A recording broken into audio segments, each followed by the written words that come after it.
안녕하세요. 저는 50대 후반이 다 되어서야 처사이를 갖게 된 여자입니다. 정확히 얘기하자면 제 실수로 놓쳐버린 저의 첫째, 아들을 20년 만에 만나게 되었죠. 오늘 사연을 보내게 된 이유 역시 저와 아들의 이야기를 여러분께 들려드리고자 글을 적게 되었습니다. 엄마로서 아들과 함께 해주지 못한 20년 세월의 죄에 대한 것을 고해성사하기 위함이기도 하고요. 그럼 지금부터 저희 모자의 이야기를 시작하겠습니다. 부족한 글솜씨이지만 잘 부탁드려요. 28년 전 저는 충남 공주에서 살았습니다. 남편 하나만 믿고 고향을 떠나왔던 터라 저한테는 남편이 전부였죠. 사업을 시작하기 전까지만 해도 남편은 참 좋은 사람이었어요. 여보, 나만 믿어. 내가 당신 눈에 물 한 방울 안 묻히고 살게 해줄게. 지금은 좀 힘들어도 조금만 참아줘. 내가 어떻게든 꼭 성공해낼게. 그럼 나 당신 하나만 믿고 온 거다. 당신이 나 책임져야 돼. 알았지. 없는 살림이었지만 저희 부부에게는 희망이 있었고 꿈이 있어 버틸 수 있었습니다. 그러나 이내 꿈과 희망은 무너져 버리고 말았어요. 첫째, 아이가 2살이 되기도 전에 말입니다. 결혼 전에는 그렇게 다정하고 성실했던 사람이 사업 실패 후 180도 달라지기 시작했어요. 폭력적이고 무기력한 사람으로 말이에요. 고사리 보고 가세요. 직접 딴 고사리랑 산나물 있어요. 아이고, 상호 엄마 또 상호 데리고 나온 거야. 네, 어쩔 수 없어서 아유하긴 자기가 친정에 가까운 것도 아니고 상우야, 아줌마가 빙수 사줄게. 날도 더운데 애가 고생이네. 그런 남편을 대신해 저는 아들 아이를 데리고 시장을 돌며 생계를 꾸려 나가야 했습니다. 가게를 차리기에는 가진 것이 없어 직접 나무를 캐서 장마다 가져다 팔아야 했죠. 남편은 뭘 했냐고요? 글쎄요. 저도 그 인간이 대체 뭘 하고 다닌 건지 아직도 궁금합니다. 아무것도 안 해도 좋으니 그냥 술만 마시지 않길 바랬어요. 술만 들어갔다 하면 그런 망나니가 없었으니 말이에요. 박정선 또는 하늘 같은 서방이 들어왔는데 이게 버선발로 뛰어나오지는 못할 망정 어딜 싸돌아다니는 거야.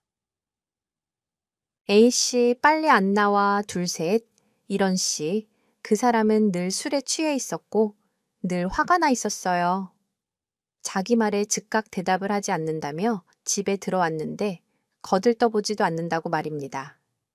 저 말들은 다 핑계였고 남편은 그냥 화풀이 대상이 필요했던 거예요. 그리고 그 사람의 화풀이 대상은 저와 아들 녀석이었습니다. 엄마 아빠 또 화났어요. 4살밖에 되지 않은 어린아이인데 아들아이는 눈치 보는 법부터 배웠죠. 혹여나 아빠의 심기를 건드릴까 말입니다. 한참 뛰어놀아야 할 나이에도 아들아이는 술을 먹고 잠든 아빠가 무서워 까치 발로 걸어 다녀야 했죠. 남편의 폭력을 피해 아들아이와 집 옥상에 숨어 있는 게 일상이었습니다. 상호야, 우리 아빠 잘 때까지 숨바꼭질할까? 아빠가 술래상어랑 엄마가 숨는 거야. 대신 꼭꼭 숨어야 해. 알겠지? 저런 지옥 같은 일상 속에서 대체 왜 헤어지거나 도망가지 않았느냐고 하시는 분들이 계시겠죠. 그러게나 말이에요. 지금 돌이켜보면 저도 그게 과거의 저에게 답답합니다. 노력을 안 했던 건 아니었어요. 첫째, 아이와 함께 남편을 떠나려고 마음먹었을 때 제 뱃속의 둘째, 아이가 생겼다는 걸 알게 되었죠. 결국 남편에게서 벗어나려는 계획은 무산되고 말았습니다. 둘째, 아이가 생겼다는 사실을 알고도 남편은 정신을 차리지 못했죠. 오히려 더 포악해졌어요. 툭 하면 밥상을 엎고 툭 하면 때리고 툭 하면 물건을 부셨죠. 지금 이걸 먹으라고 한 거야. 너 지금 나 무시하냐? 이게 밖으로만 나돌더니 아주 제사방은 뒷전이지 너 솔직히 말해봐. 밖에 딴 놈 생겼냐? 응? 헛소리 하지 말고 밥이나 먹어 먹기 싫음 갖다 버리던가. 당신이 먹고 싶다고 해. 오라고 한 거잖아. 밖으로 놔둬라. 내가 나가고 싶어서. 나가 당신이 그럼 나가서 돈을 벌어. 와, 나도 상어만 키우면서 집안일만 하고 싶어. 다른 여자들처럼. 어? 그래. 그러니까 그게 불만인 거네. 내가 능력이 없다. 이거지. 응. 네가 서방기를 살려줘야 내가 나가서 길을 펴고 일을 구하든 할 거 아냐? 얼씨구, 야, 아주 잡아먹겠다. 잡아먹겠어. 야, 박정선. 너 지금 걸로 네 눈 좀 봐라. 네가 나를 어떻게 쳐다보나. 그날은 유독 남편의 행패가 심한 날이었습니다. 술이 덜 깬 건지 아니면 술이 더 취한 건지. 어쨌든 남편은 인사불성 상태였죠. 없는 집 살림에 밥상을 차려봐야 얼마나 잘 차렸겠어요. 남편은 상차림이 마음에 안 든다는 이유로 제게 폭언과 폭력을 시작했습니다. 저도 도저히 참을 수가 없었죠. 네가 죽든 내가 죽든 끝장을 보자는 마음으로 지지 않고 몰아붙였습니다. 나한테 사람 취급받고 싶어. 그럼 사람 노릇을 하든가 허구한 날 집에 틀어박혀서 남 탓이나 하고 술이나 퍼마시고 내가 당신한테 큰 걸 바랬어. 그냥 남들처럼 평범하게 상어랑 놀아주고 평범하게 살자는 거잖아. 이게 진짜 한마디를 안 지지.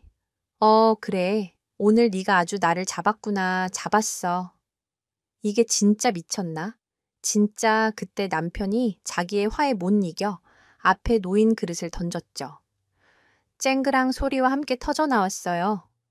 남편이 던진 물건이 아들아이 쪽으로 떨어졌고 그 파편이 튀어 아들의 이마에 상처가 난 것이었습니다. 상우야, 아이는 크게 놀라 숨이 넘어갈 듯 울어댔어요. 다행히 정말 미세한 상처였어요.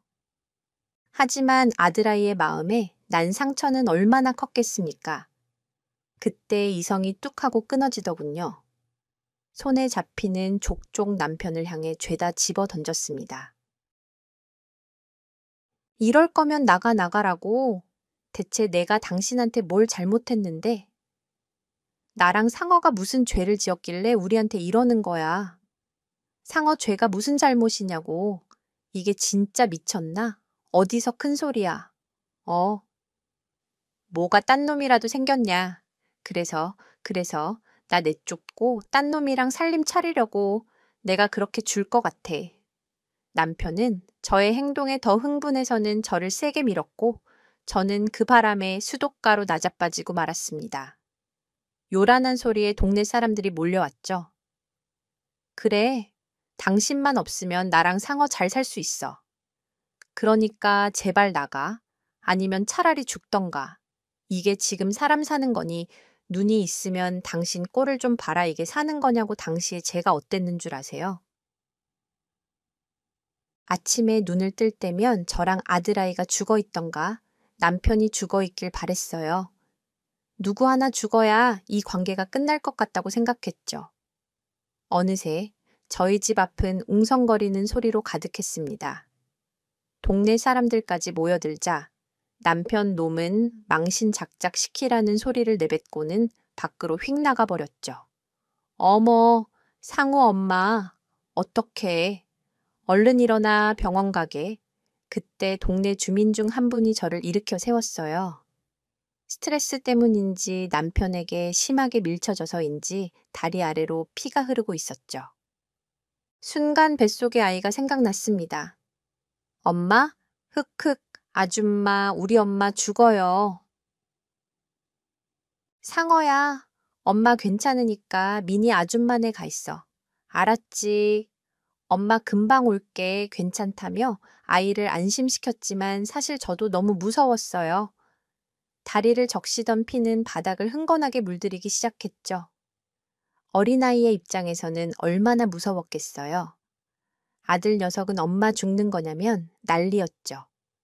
집주인 아주머니께 아이를 부탁하고 정신없이 병원으로 달려갔어요. 하지만 이미 뱃속의 아이는 세상을 떠나 있었습니다. 동생은 동생 안 와. 응, 우리 상우 동생이 먼저 여행 가보고 싶다고 여행 갔어. 형과한테 인사 못하고 가서 미안하다고 했어. 나중에 만나자고 왜 인사도 안 하고 갔대. 상어는 동생 보고 싶단 말이야. 죽음이 뭔지도 몰랐던 아들. 녀석은 동생이 어디 갔냐며 펑펑 울었죠. 저도 아들아이를 품에 안고 함께 펑펑 울기만 했던 것 같아요.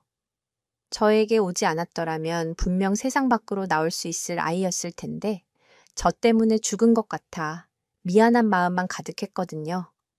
아무리 힘들어도 엄마는 강해야 한다며 집주인 아주머니는 밤낮으로 저를 간호해 주었습니다. 덕분에 저는 겨우 몸을 추스를 수 있었죠. 엄마, 아빠, 이제 안 와? 아빠도 여행 간 거야.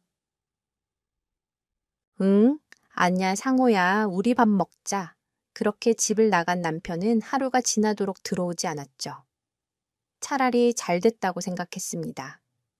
그냥 이대로 나와 아이의 인생에서 그 사람이 사라져 주길 바랬죠. 남편이 집을 나간 지 3일째 되었을 때였을 겁니다.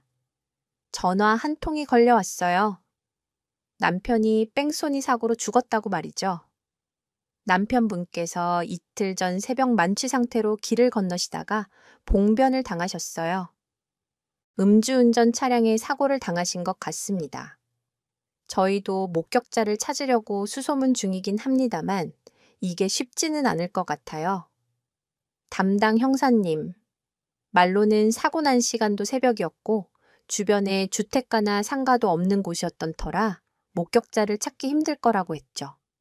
아니에요. 형사님 안 찾으셔도 돼요. 수고 많으셨습니다. 저는 목격자를 찾는 것을 그만해달라고 했습니다. 그 남자가 벌을 받은 것이라고 생각했죠. 눈물도 나지 않았습니다. 단지 아이와 어떻게 살아가야 하나 그 생각뿐이었죠. 여러분이 들으시기엔 제가 죽은 남편에게 너무 모질었나요? 하지만 당시에 저는 남편에게 너무 지쳐 있었고 오로지 우리 아이를 지켜내야겠다는 생각뿐이었어요. 그게 최선이라고 생각했습니다. 쓸쓸하고 초라한 남편의 장례를 치르고 저는 아이와 함께 친정으로 내려왔습니다. 할머니, 하모니, 이거 봐요.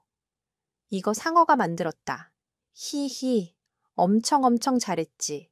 아이고, 우리 강아지 할미 주려고 만든 거요. 상어가 엄마랑 같이 나가서 저 만들어 온 거다. 그렇죠? 엄마? 그럼 엄마. 상구가 할머니 줘야 된다고?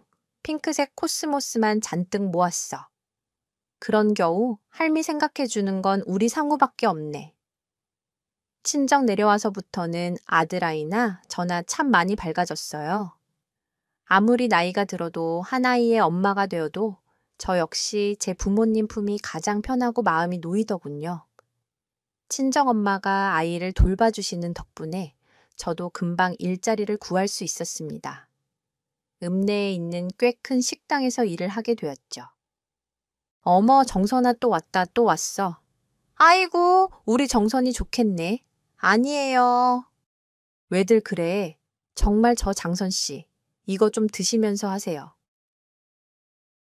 아니, 오는 길에 생각나가지고, 아이고, 희성이 우리 정선이한테 빨리 데이트하자고 해. 딴 놈이 낚아간다. 언니? 정말 죄송해요. 언니들이 장난기가 많아서 콩나물 해장국 맞으시죠? 잠시만요. 네. 부끄럽게도 저를 좋아해 주던 저희 식당 단골 손님이 있었죠. 마을에서 성실하고 착하기로 소문난 동년배 남자 손님이 있었습니다. 저를 짝사랑했던 손님이었죠. 저도 눈치가 있는데 다 알고 있었어요. 그 사람이 좋은 사람이라는 것과 그 좋은 사람이 저를 짝사랑하고 있다는 사실 말이에요. 하지만 전 아들아이가 있었고 혹시나 저의 새로운 사랑이 아들아이에게 상처가 되지 않을까 싶어 제 감정을 애써 외면했었죠. 하지만 사람 마음 숨기지 못한다고 저와 그 사람은 서로를 향한 마음을 숨기지 못하고 인연 관계가 되었어요. 다행히 아들아이와 친정엄마랑도 사이가 좋았죠. 정선아, 나는 상우한테 좋은 아빠 돼 줄 수 있어. 상우 내 자식이나 다름없어. 그러니까 우리 결혼하자. 내가 잘할게. 우리 상호 상처 많은 애야 정말 잘해줘야 돼. 나도 노력할게. 고마워. 정선아, 정말 고마워. 나 진짜 잘할게. 결국 저희 동네 주민들의 축복을 받으며 그 사람과 재혼을 하게 되었습니다. 아빠, 히히 상어 목마 태워줘요. 목마. 아이고, 우리 아들이 왜 이렇게 무거워. 이러다 금방 형아 되겠네. 정말 행복했어요. 남편과 아들아이는 정말 사이가 좋았죠. 다정하고 배려심 깊은 사람이라 저한테도 정말 잘했습니다. 이렇게 내 인생에도 그리고 우리 상호 인생에도 봄날이 온 거구나 싶었어요. 여보, 우리 읍내에 공판장 할까? 성식이 형님이 아는 분이라 자리값도 싸게 해주신대. 이거 거의 거저나 다름없다니까 공판장 나쁘진 않은데 할 수 있을까? 우리가 해내야지. 상우도 곧 학교 갈 테고 앞으로 큰돈 들어갈 일은 계속 있을 거 아냐. 우리 한번 해보자. 장모님이 상우 돌봐주신다잖아. 우리 조금만 더 고생하자. 결혼 후에도 저는 식당일 남편은 얼음 장사를 하고 있었죠. 사실 남편 말이 맞았죠. 아이가 크면 큰돈 들어갈 일은 더욱 많아질 테니 말입니다. 당시에 저희 직업이 밥벌이는 되었지만 미래를 꿈꾸기에는 좀 더 큰 사업체가 필요한 게 사실이었죠. 결국 저희 부부는 읍내 공판장을 운영하게 되었습니다. 동네 하나뿐이었고 인근 마을에서도 가까운 위치라 장사가 꽤 잘 되었어요. 다만 일이 바쁘다 보니 평일 내내 저와 남편은 읍내 가게에서 지내었고 아들은 친정엄마와 함께 지냈죠.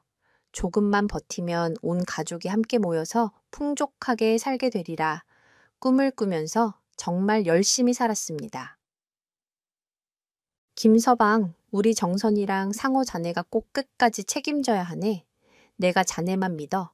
내 장모님 걱정하지 마세요. 제가 이 사람이랑 상호 꼭 지킬게요. 그래, 고맙네. 고마워, 상호야. 우리 강아지 할머니 손 한 번만 잡아줘. 우리 강아지 할미가 사랑해. 할머니 엄마 장사를 시작하고 2년 차가 되었을 때 친정엄마는 돌아가셨어요.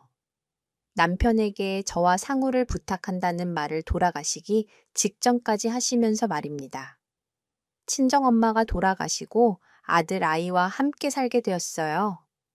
아무래도 이전과는 달리 저희 부부 둘 다 일을 하였기에 아들 녀석에게 신경을 많이 쓸 수가 없었죠.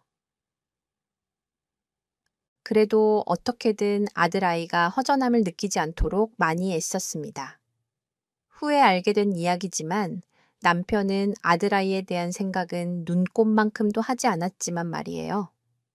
상어야, 내일부터 상고학교 가는 건데 어때 우리 아들 너무 멋있겠다. 엄마 상우 입학식에 엄마는 못 가지 아빠만 가지. 에이, 김상우 아빠 속상한데 엄마는 내일 상호 동생 낳으러 가야 돼.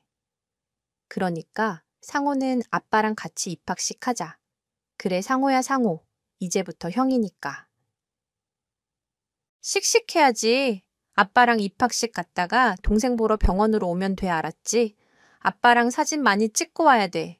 우리 아들 다 컸다. 이리. 와, 엄마가 안아줄게. 그럼 상호, 아빠랑 입학식 가서 사진 많이 찍고 짜장면도 먹고 오자. 우와, 짜장면 좋아. 히히. 엄마 상우, 이제 형이니까. 잘하고 올게. 큰아들 아이가 초등학교에 입학하던 해였어요. 저는 둘째, 아이를 출산했습니다. 아이를 키우면서 늘 그려왔던 첫 입학식이었는데 함께 가지 못해 너무 아쉬웠죠, 둘째. 아이가 태어나도 공평하게 사랑해주고 아껴줘야겠다고 다짐했는데 막상 현실에 닥치니 그럴 수 없게 되었습니다. 상호야 선호가 조금 아파서 병원에 좀 더 있어야 한데 둘째, 아이는 미숙아로 태어났고 태어나자마자 제품이 아닌 인큐베이터 안에 있어야 했습니다. 큰아이, 역시 이제 막 초등학교에 입학해서 손이 많이 갈 시기였지만 그렇게 돌봐주지 못했죠. 남편이나 저나 둘째, 아이한테 매달려 있었습니다. 오늘도 안 와 상어야. 식탁에 아빠가 5,000원 올려두었어. 그걸로 선미 이모네 김밥집 가면 이모가 밥 주실 거야. 알았지, 알았어. 엄마가 사랑해. 우리 아들 고작 8살밖에 되지 않은 아이였는데 끼니도 제대로 챙겨줄 수가 없어 분식집에서 식사를 해결하게 했어요.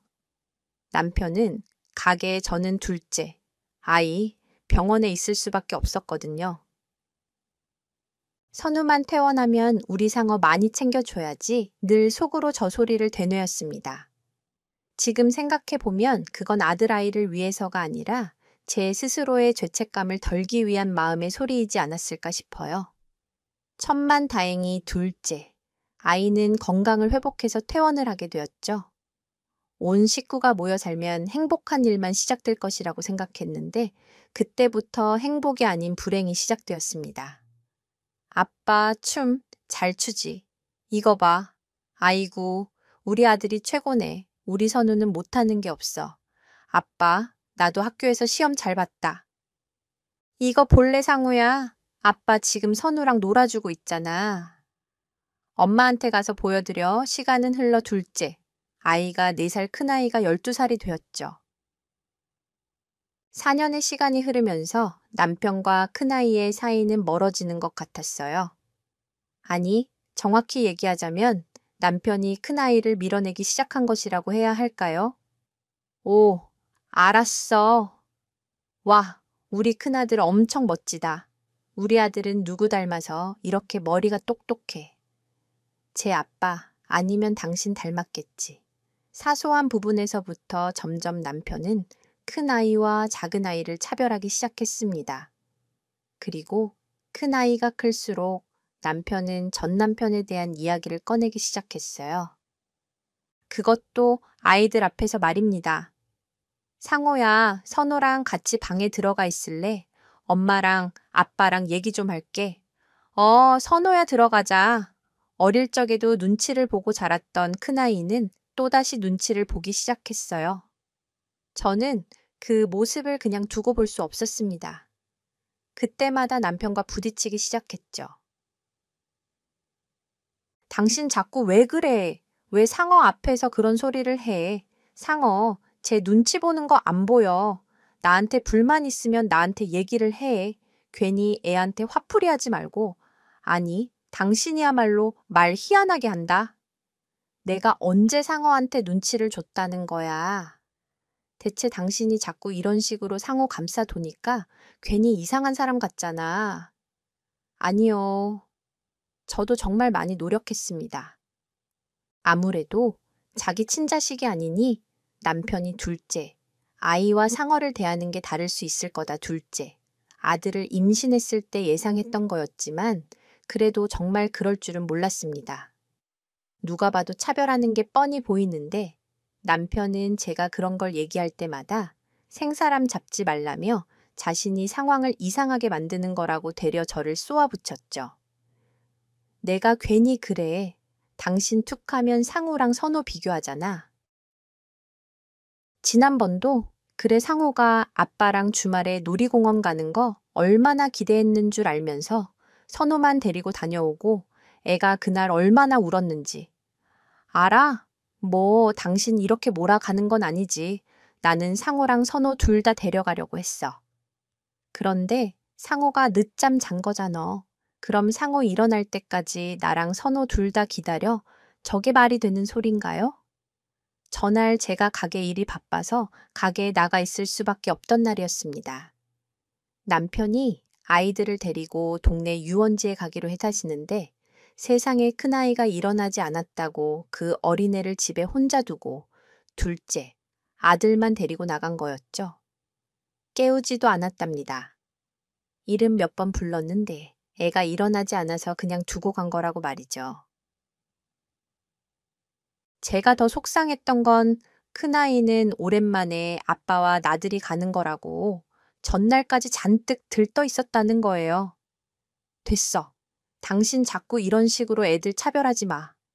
그래도 상호는 아빠라고 당신만 쫓아다니고 당신이랑 언제 장난치면서 놀까? 아빠가 언제 놀아줄까? 그 기대하고 있는 애니까. 알았어. 당신이 결혼할 때 나한테 그랬지. 상호 당신 자식처럼 키울 거라고. 그럼 그렇게 해. 괜히 애한테 상처 주지 말고 시간이 갈수록 점점 남편과 저의 다툼은 잦아졌습니다. 그럴수록 남편은 집이 아닌 밖으로 겉돌기 시작했습니다. 외박과 늦은 기간은 일상이 되었죠. 선호야, 아빠 왔다. 우리 귀한 아들 애들 자니까 방에 들어가지 마. 지금 시간이 몇 시야 전화. 한 통 하는 게 그렇게 어려워. 늦으면 늦는다. 연락이라도 좀 해주든가. 애들은 아빠 오면 같이 잘 거라고 내내 기다리다 잠들었어. 당신 정말 왜 이래? 요즘 아이고 참 잔소리 더럽게 하네. 내가 내 돈 갖고 내 입으로 술 먹고 오는데 그걸 당신한테 허락을 맡아야 하냐? 아이, 진짜 여자가 좀 사근사근한 맛이 있어야 집에 일찍 들어오지. 당신 꼴 좀 봐라. 어휴, 내가 남자랑 사는 건지 뭔지 구분이 안 된다. 어휴, 비켜. 저는 남편 복이 없는 여자인 것 같았죠. 정말 저는 결혼을 하면 안 됐는데 그걸 좀 빨리 알았다면 좋았을걸. 저의 미련함과 무지함이 이 아이들에게 상처만 준 것 같아요. 전 남편은 술독에 빠져서 손찌검이나 해대던 인간이더니 재혼한 남편은 술독은 물론이고 여자한테 빠지기 시작했습니다. 저는 아직도 그날을 잊지 못합니다. 아니, 100번, 1000번 제 가슴이 찢어져도 그날의 기억을 저는 잊어서는 안 된다고 생각해요. 그날도 어김없이 남편이 온몸에 향수 냄새며 립스틱 자국을 묻혀온 날이었습니다. 어김없이 저희 부부는 말다툼을 하기 시작했죠. 야, 박정선 꿀물 좀 가지고. 와, 꿀물. 아유, 속 아파. 뭘 쳐다보고 있어. 빨리 안 가져와. 고주망태가 돼서 돌아온 남편은 기분이 안 좋았는지 시비를 걸기 시작하더군요. 꿀물 타와라. 자기를 보는 표정이 왜 그딴 식이냐 하면서 말입니다. 이거 마시고 조용히. 자, 상호, 내일 운동회에 있는 날이니까 늦장 부리지 말고 일찍 일어나서 같이 갈 준비나 해. 야, 나 그런데 궁금한 게 있다. 너랑 상호는, 아니, 상호 저 자식은 지 아빠 얘기를 한 번도 안 꺼내네. 애가 원래 정기 없는 거냐? 아니면 네가 하도 남자를 많이 보여줘서 누가 자기 아빠인지 모르는 거냐? 그 인간 술에 취해서 미친 소리를 하기 시작했습니다. 제가 아무 반응이 없자 제 어깨며 머리를 툭툭 치며 시비를 걸어왔죠. 저에 대해서 시비를 걸건 무슨 말을 하든 그건 참을 수 있었어요. 그런데 큰아들을 걸고 넘어지는 건 정말 참을 수 없었습니다. 큰아들이 전 남편 자식이 맞긴 한 거냐, 그 전 남자가 있었던 건 아니냐 하면서 말이에요. 어휴, 잡종이네. 잡종 아무리 화가 났어도 아이들이 있는 집에서 그렇게 큰 소리를 내지 말았어야 했는데 저는 참지 못하고 이성을 잃고 말았습니다. 그대로 손을 들어 그 자식 얼굴을 내리치면서 소리를 질러버렸어요. 뭐 당신 진짜 미친 거 아냐? 당신 제정신 아니야? 너 미쳤어. 애한테 어떻게 그런 소리를 해? 너 혹시 상구한테 그런 소리 했니? 왜 하면 안 되냐? 네가 사람이야. 어떻게 애한테 그런 소리를 해? 발끈하는 거 보니까 맞네. 맞아. 야, 너 아주 능력 좋다. 능력 좋아. 선우는 내 새끼 맞냐? 내가 너한테 알아봤어야 하는데 너 내 인생 어떻게 책임질 거야? 그 인간 되래. 저한테 큰 소리를 치기 시작했어요. 둘째, 아들 6가지 걸고 넘어지며 자기 자식이 맞냐고 말도 안 되는 개소리를 했습니다. 엄마, 아빠, 싸지 마. 전혀 무섭단 말이야. 싸우지 마. 그게 다투는 소리에 아이들이 잠에서 깨어난 것 같았죠. 아빠랑 싸워. 그래도 형이라고. 큰아들 녀석은 둘째, 아이, 손을 꼭 잡은 채 서 있었어요. 눈에는 눈물이 그렁그렁한 채 말입니다. 알 수 있었어요. 그 모든 내용을 아이들이 다 들었다는 걸 말입니다. 두 아이의 눈을 보는데 왈칵 눈물이 쏟아질 것 같아 주먹을 꼭 쥐고 참으며 얘기를 했어요. 애야, 상어야, 선아랑 방에 들어가 있어. 엄마 아빠 싸우는 거 아니야. 얘기하는 거야.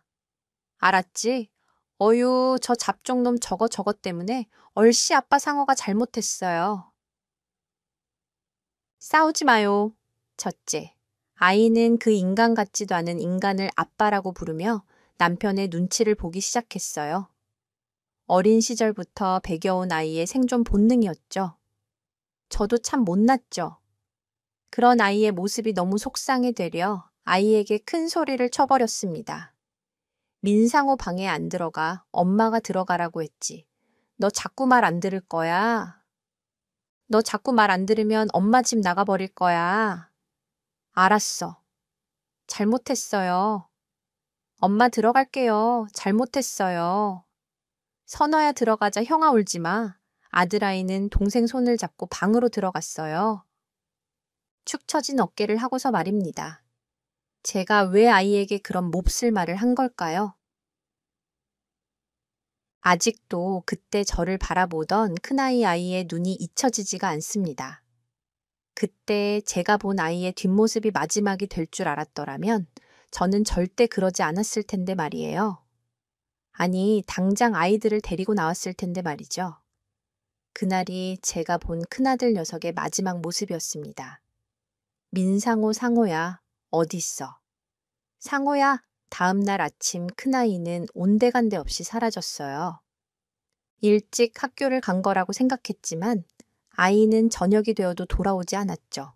다음 날도 그 다음 날도 몇 해가 지나도록 아이는 돌아오지 않았습니다. 저는 미친 사람처럼 모든 걸 다 내팽개치고 몇 년을 찾아 헤맸습니다. 그렇지만 아들아이를 보았다는 사람도 아들아이의 흔적도 전혀 찾을 수 없었죠. 엄마, 나 어때? 이 정도면 괜찮으려나? 그럼 괜찮지. 우리 아들 오늘 합격이야. 합격 떨지 말고 잘 보고. 와, 시간이 흘러 내 살배기 꼬마였던 둘째, 아들이 24살 청년이 되었죠. 선호, 엄마, 내일 남편 기일이지. 이거 전에 말했던 동태포 미리 챙겨놨어. 네, 감사해요. 아유, 사모님 댁에서 사가는 게 제일 좋더라고요. 물기도 없고 둘째, 아들의 아빠, 제가 재혼했던 그 사람은 둘째, 아이가 중학생이 되던 해에 세상을 떠났습니다. 싸이는 심장마비였어요. 그 뒤로 저는 막내 아이와 함께 단둘이서 살아오고 있었죠. 시간이 흘렀지만 저는 단 한순간도 첫째, 아이를 마음에서 지운 적이 없었어요. 둘째, 아들 녀석도 마찬가지였죠. 엄마, 여기 사이트에 올리면 그래도 제보 전화 같은 게 잘 온다더라. 형아 사진 여기에도 올려보려고 그래. 선호야, 엄마가 미안해. 엄마가 왜 미안해? 우리 형아잖아. 내가 찾아야지. 어이구, 내 새끼 엄마가 우리 선호가 있어서 엄마가 얼마나 든든한 줄 몰라. 아이고, 우리 아들이 언제 이렇게 커서 엄마도 지켜주고, 그럼 엄마, 내가 지켜야지. 옛날에도 형이 그랬어. 엄마는 나랑 형아가 지켜줘야 한다고. 아, 엄마 걱정하지 마. 형 꼭 찾을 수 있어. 시간이 꽤 지났지만 저희 모자는 언제나 큰아들을 기다리고 있었습니다. 인터넷 카페, 사설탐정 전단지 경찰서까지 우리나라에서 할 수 있는 모든 것들은 다 했어요. 그저 하염없이 어디 한 군데라도 연락이 오길 오매불망 기다릴 뿐이었죠. 그러던 어느 날 믿기지 않는 전화 한 통을 받게 되었습니다. 저 전화 받고 왔는데요. 민상호라고 우리 아들인데 다름 아닌 경찰서에서 온 전화였어요. 큰아들과 비슷한 사람을 발견했다고 말입니다. 현재 경찰서에 있다고 말이에요. 저와 둘째, 아들은 헐레벌떡 경찰서로 달려갔고 그곳에서 큰아들이라는 사람을 마주하게 되었죠. 큰아들의 모습을 본 순간 저는 그대로 주저앉고 말았습니다. 상우야, 상훈이, 엄마 얼굴 좀 봐봐. 선호야, 진짜 너희 형. 맞아, 우리 상우 왜 이렇게 아가 무슨 일이 있었던 거야? 엄마, 얼굴 좀 봐봐. 형, 나 선호야, 선호. 엄마랑 나 기억해. 20년 만에 만난 큰아들의 물꼴은 온전치 못했어요. 수염과 머리는 덥수룩했고 너덜너덜한 넉마를 주워 입은 것 같았죠. 아들은 저의 물음에도 아무런 대답이 없었습니다. 아드님이 산속에서 생활하신 모양이에요. 주변 주민들이 신고하셔서 순찰 갔다가 찾게 되었고요. 보호자분이 오셨으니 이만 인계 조치하겠습니다. 상우야, 우리 집에 가자. 제 말에도 아들은 꼼짝하지 않았어요. 그나마 다행인 건 둘째, 아들 녀석의 말은 들었다는 거예요. 눈도 맞추고 말입니다. 형아, 우리 집에 가자. 엄마랑 나랑 둘만 있어. 집에 가서 깨끗이 씻고 엄마가 해준 밥도 먹고 가자. 아빠 없이 저와 둘째, 아이만 있다는 말을 듣자 큰아들은 움직였어요. 겨우 자리에서 일어난 큰아들은 깡말라 있었습니다. 둘째, 아들은 자기 형을 손수 씻기고 면도도 해주었죠.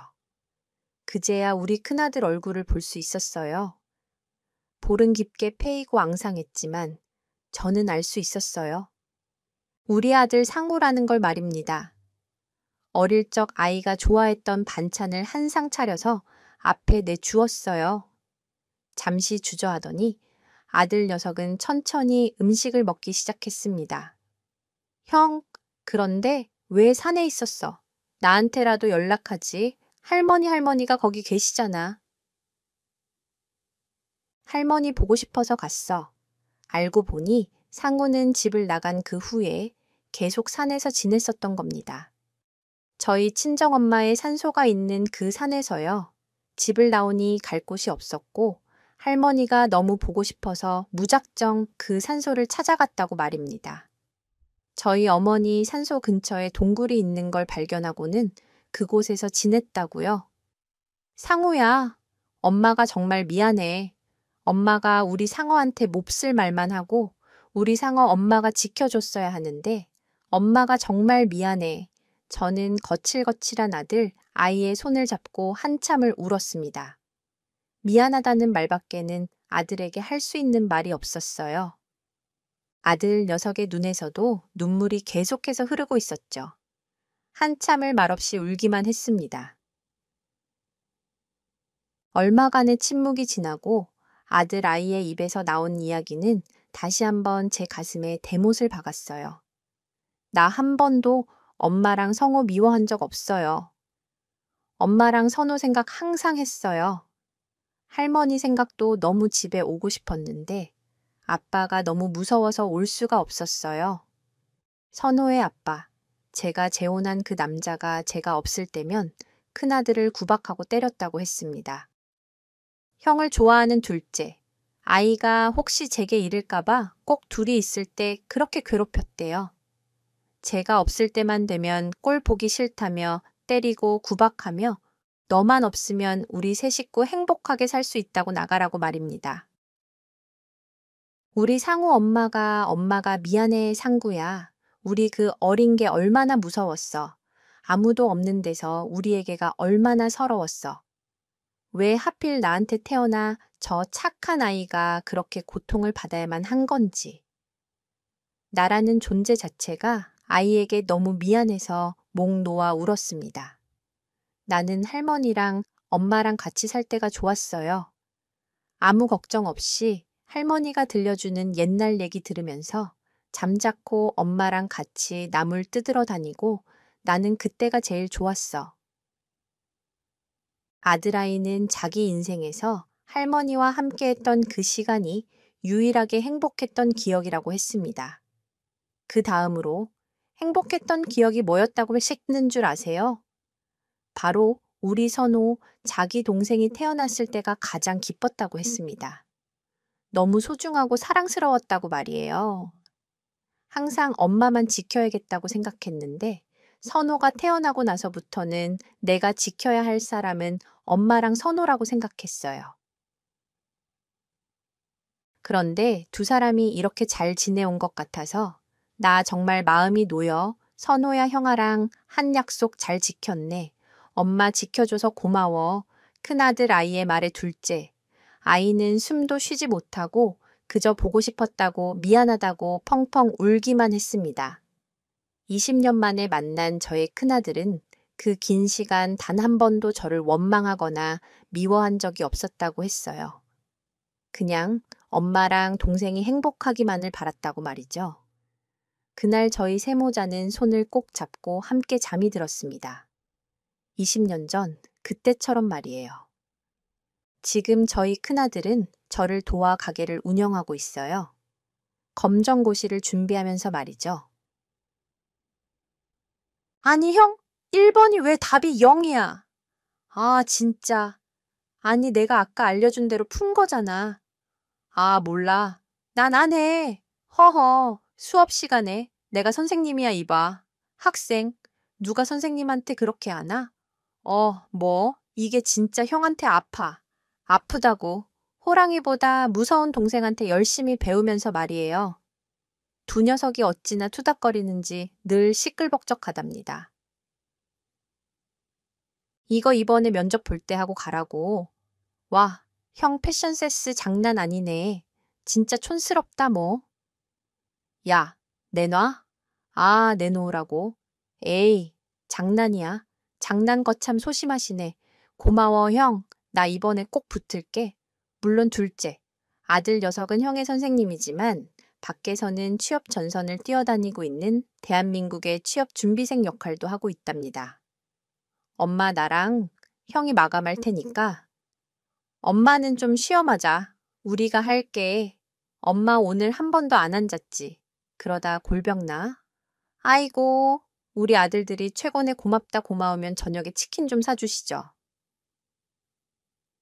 사모님 늘 혼자 정리하던 가게, 일도 든든한 제 아들 녀석들이 있어 얼마나 즐거운지 몰라요. 마감을 하고 난 뒤 둘러앉아 함께하는 치맥은 우리 가족의 행복한 시간입니다.